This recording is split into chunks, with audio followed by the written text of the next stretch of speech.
Sean cordialmente bienvenidos, alumnas y alumnos de tercer grado de secundaria, a otra emisión de la estrategia Aprende en Casa 3. Me da mucho gusto encontrarnos una vez más. Soy la profesora Elena González y me es grato compartir con ustedes contenidos relacionados con la asignatura de lengua materna. Juntos tendremos la oportunidad de revisar información y desarrollar algunas actividades para que podamos seguir aprendiendo. Todo esto como un recurso que les ayudará a continuar con su aprendizaje. Esta sesión lleva por título Acontecimientos y tramas del Renacimiento. A la distancia, pero trabajando en equipo, revisaremos información para discutir el efecto de acontecimientos en el contenido y la trama de obras del Renacimiento. Esto, como parte del aprendizaje esperado, infiere algunas características del Renacimiento a partir del análisis de una obra literaria. Antes de iniciar, les recordamos que es indispensable atender las recomendaciones de salud para seguir cuidándonos. No olvidemos lavar frecuentemente nuestras manos con abundante jabón y agua. En caso de tener que salir de casa, usemos el cubrebocas adecuadamente de forma que cubra nariz y boca. Y aunque juntos, guardemos y pidamos mantener la sana distancia. Recordemos que nuestra salud es lo primero. No bajemos la guardia. Si te cuidas tú, nos cuidas a todos. Además, algo muy importante. ¿Ya hicieron hoy algo de activación física? Tengan presente que si hacemos ejercicio, vamos a sentirnos mucho mejor. Para la sesión de acontecimientos y tramas del Renacimiento, les pido que tengan listos los materiales que vamos a necesitar. Cuaderno, bolígrafo, libro de texto. Les sugerimos que, en la medida de lo posible, tomen notas, registren todas aquellas dudas, inquietudes o dificultades que vayan surgiendo durante el desarrollo. No se permitan quedarse con ellas y para resolverlas, les propongo consultar su libro de texto. Soliciten el apoyo de su maestra o maestro y reflexionen en torno a los retos que aquí les propondremos. En estos días, estaba arreglando mi librero y me encontré con una postal que llamó mi atención. Se trata de un cuadro del pintor español Diego Velázquez, titulado Las Lanzas o La Rendición de Breda. Si no lo conocen, aquí se los presento. Lo que llamó mi atención fue el contraste de las lanzas. De un lado se observan muchas como en señal de victoria y del otro lado hay muy pocas. ¿El cuadro será sobre una batalla? Entonces me puse a investigar y efectivamente, ese cuadro trata de una guerra, o mejor dicho, del momento en que termina con la rendición de una de las partes.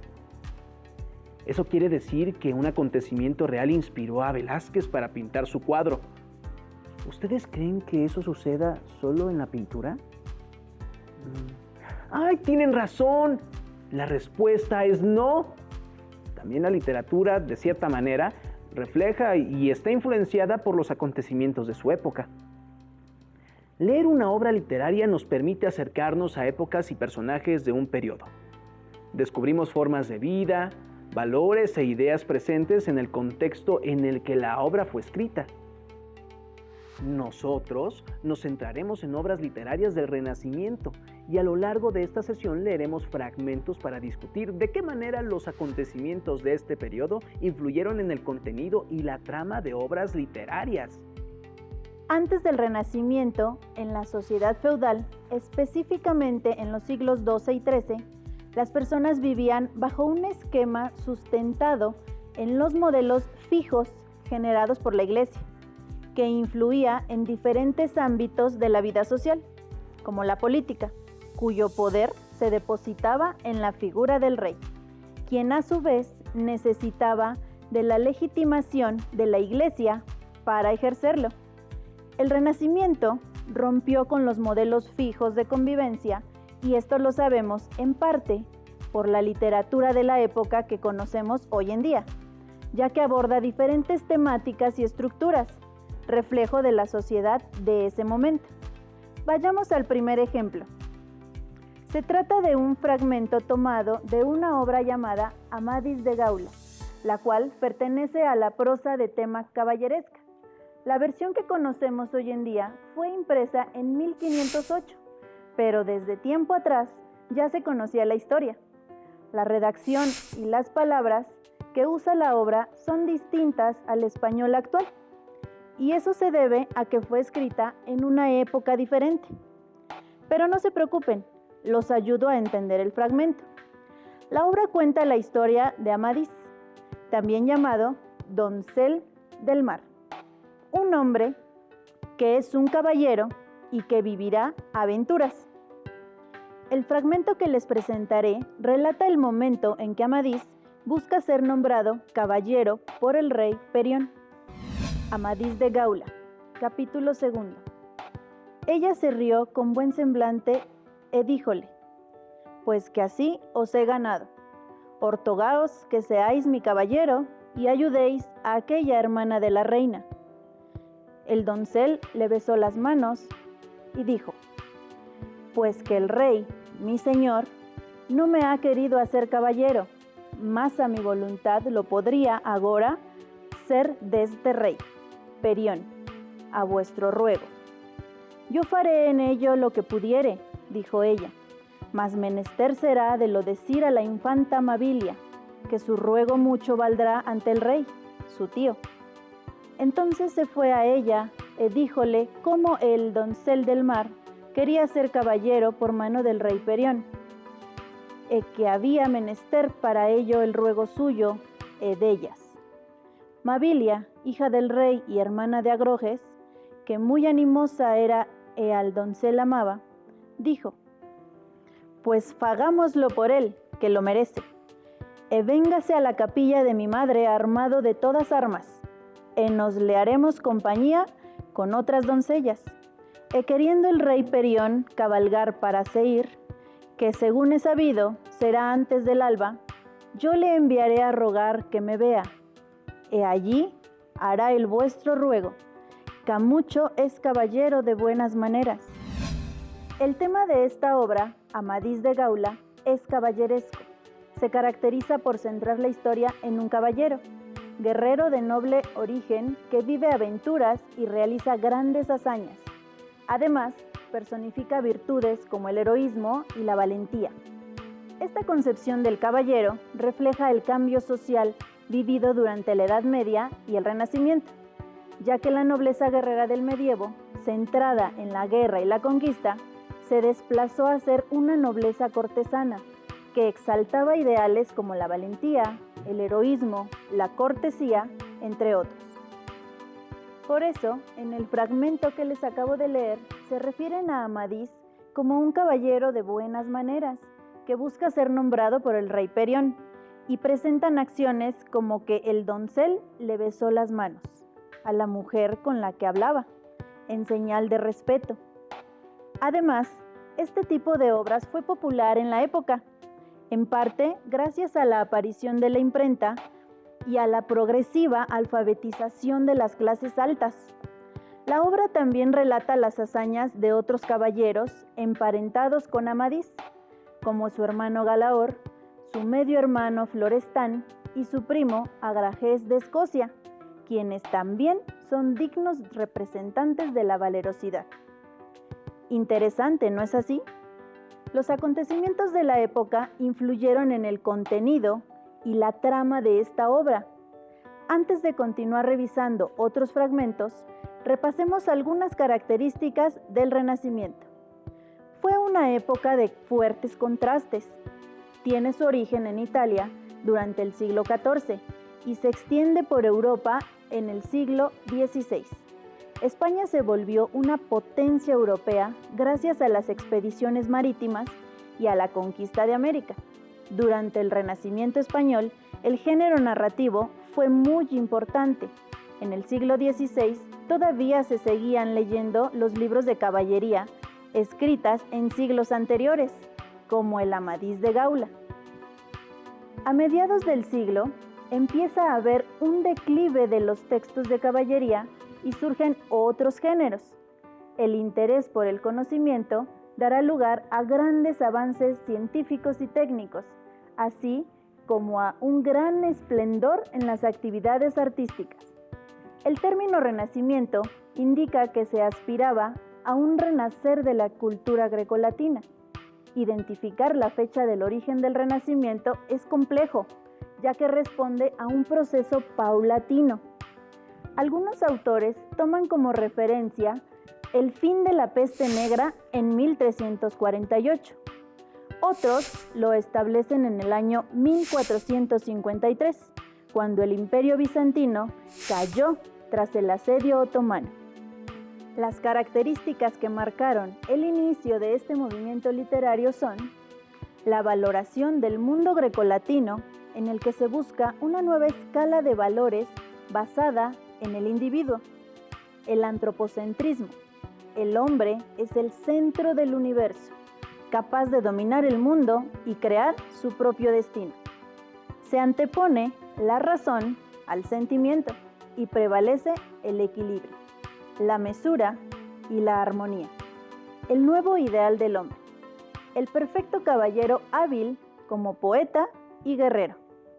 Un nuevo ideal de belleza. La naturaleza, la mujer, el amor se presentan idealizadas. Se describe el mundo no como es, sino como debería. La literatura renacentista es un reflejo de los principios que dominaron el pensamiento de la época. Grandes figuras como Torcuato Tasso, Nicolás Maquiavelo, Michel de Montaigne, Miguel de Cervantes, Lope de Vega, Martín Lutero, Luis de Góngora, William Shakespeare, solo por nombrar algunos, nos han legado una producción literaria cuyo mensaje, en muchos casos, continúan en la actualidad. Los temas principales de la literatura renacentista son el amor, la naturaleza, la mitología y la llamada al goce de la vida, reflejado en la expresión latina carpe diem, que significa vive el momento. Pero también en este periodo surgen una serie de acontecimientos que lo marcaron. Por ejemplo, las expediciones geográficas, la expansión de los imperios europeos, el desarrollo urbano, la búsqueda de nuevos mercados para comerciar y los conflictos bélicos. También surgieron otros eventos que marcaron a la sociedad, como las epidemias de enfermedades contagiosas que se extendieron por toda Europa, entre ellas viruela, escarlatina, sarampión y tifus, entre otras. Algunos de estos acontecimientos se reflejan en obras literarias del periodo renacentista, como veremos a continuación. Las guerras tuvieron un gran impacto en la economía, la política y la sociedad de la época. Fueron varios los escritores que incluso participaron en los conflictos bélicos, lo que influyó en las obras que escribieron. Tal es el caso del dramaturgo Pedro Calderón de la Barca. ¿Les suena ese nombre? Él es conocido por escribir la obra La vida es sueño, pero en esta ocasión les quiero platicar sobre una de sus comedias, El sitio de Breda. En esta obra, el autor da cuenta de un acontecimiento histórico de España, la Guerra de Flandes, también conocida por la Guerra de los 80 años, que se dio en los años de 1568 a 1648, entre las provincias de los Países Bajos para conseguir independencia de la corona española. Debo decirles que los reyes de España querían conservar su dominio en las provincias de Brujas, Amberes, Gante y Malinas del actual territorio de Holanda y Bélgica. Eso solamente por mencionar las más importantes. Un pasaje muy importante de esta guerra y que está relacionado con la comedia de Calderón de la Barca es precisamente que la ciudad de Breda, en 1625, había sido objeto de una serie de batallas durante la Guerra de Flandes, Es aquí donde en la obra de Calderón aparece el marqués Spínola, personaje inspirado en Ambrosio de Spínola, el hombre que en la vida real llevó a la rendición de Breda y a la victoria de España. Leamos algunos diálogos que evidencian pasajes de dicho acontecimiento. Spínola a retiralle, valientes caballeros acudamos. Alonso téngase vuestra excelencia, que aquí estamos 1000 soldados que iremos, y la ciudad y todo nos traeremos. Spínola bien nos ha recibido, Breda. Yo pienso que esta salva ha sido adelantada y gloria, que publica con fiestas mi victoria. La rendición de Breda fue una de las victorias más famosas de Spínola y de España, y sirvió como fuente de inspiración a varias obras artísticas. La obra El sitio de Breda exalta la nobleza, el valor y la justicia de los ejércitos españoles frente al saqueo. ¿Vieron que repetí la pintura de Velázquez que les presenté al inicio de la sesión? Es porque este cuadro también está inspirado en el sitio de Breda. Como dato curioso, Velázquez conoció en persona al general Spínola. En esta comedia de Calderón de la Barca, los nombres de los personajes corresponden a los actores reales que participaron en las batallas, pero también otros son personajes ficticios que le dan realce a esta comedia. Otra obra importante de la época es la novela El Lazarillo de Tormes, 1554, de autor anónimo. La obra narra las aventuras de Lázaro, un pícaro que queda huérfano de padre y por lo tanto tiene que irse a trabajar. Desde pequeño fue empleado como criado de diferentes amos. Les propongo el primer reto de la sesión. Les presentaré un fragmento de El Lazarillo de Tormes y a partir de la trama les pido que identifiquen un acontecimiento histórico que la influenció. ¿Listas y listos? En este tiempo vino a posar al mesón un ciego, el cual, pareciéndole que yo sería para adestralle, me pidió a mi madre, y ella me encomendó a él, diciéndole cómo era hijo de un buen hombre, el cual por ensalzar la fe había muerto en la de los Gueldes, y que ella confiaba en Dios, no saldría peor hombre que mi padre, y que le rogaba que me tratase bien y mirase por mí, pues era huérfano. Él le respondió que así lo haría, y que me recibía no por mozo, sino por hijo. Y así le comencé a servir y a adestrar a mi nuevo y viejo amo. Respondamos, ¿cuál es el acontecimiento histórico? Inciso A, las guerras de conquista de España. Inciso B, las consecuencias de enfermedades como la viruela que causaba ceguera en la población. Inciso C, el crecimiento de las industrias.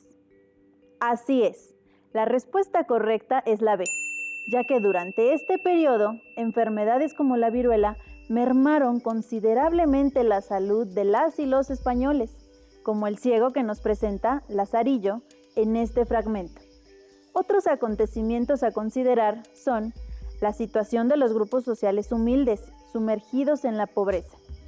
Esto se ve con el oficio del ciego, el primer amo de Lázaro, que es un mendigo profesional.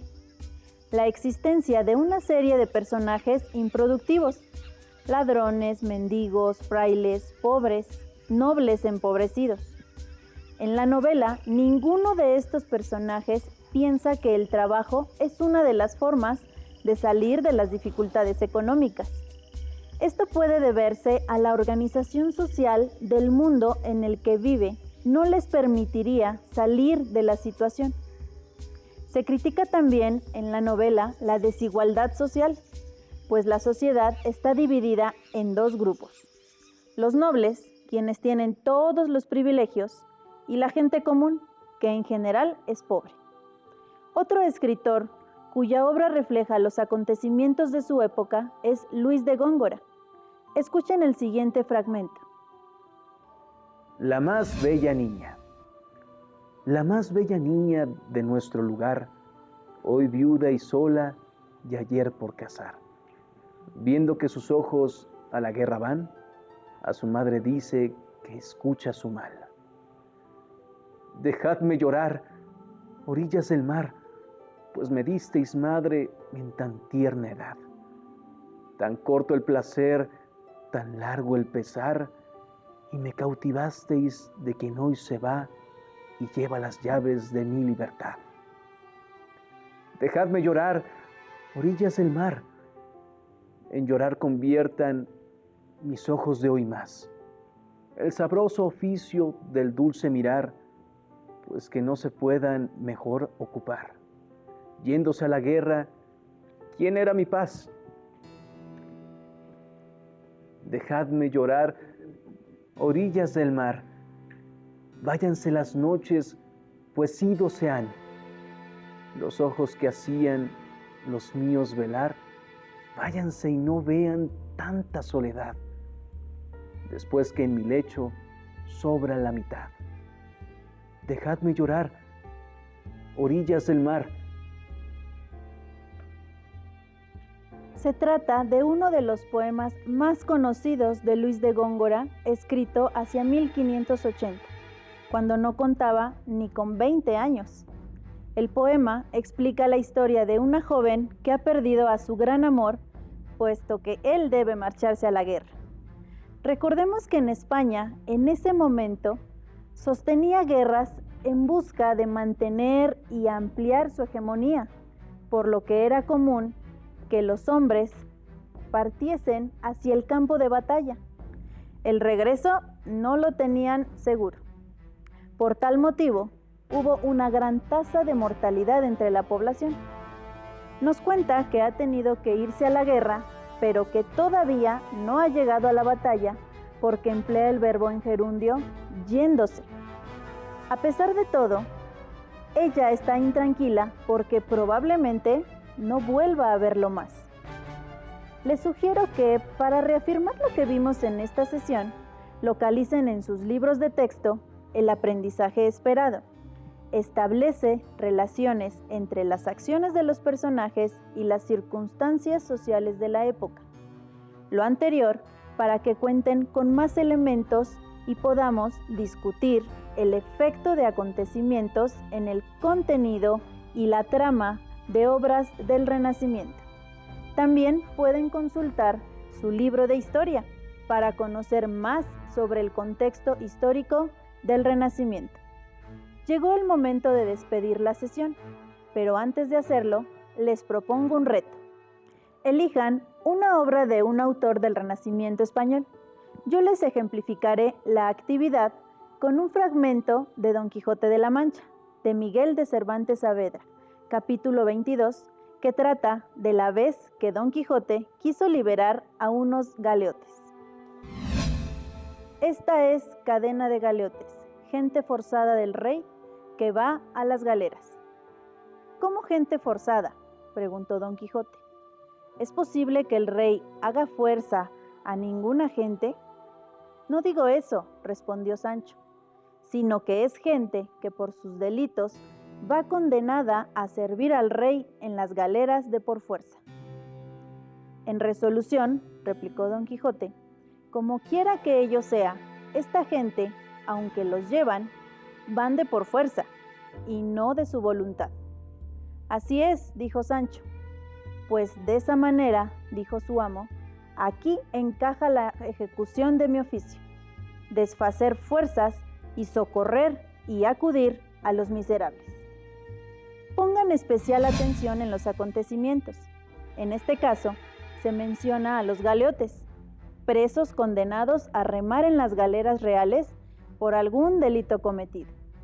Busquen información sobre el acontecimiento para poder compararlo con la obra que eligieron.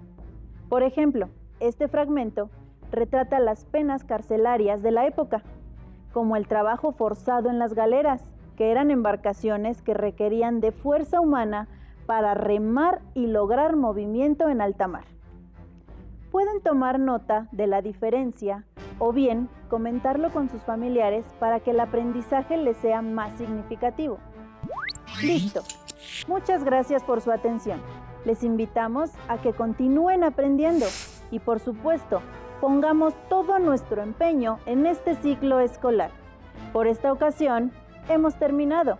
pero aún nos queda mucho por aprender juntos.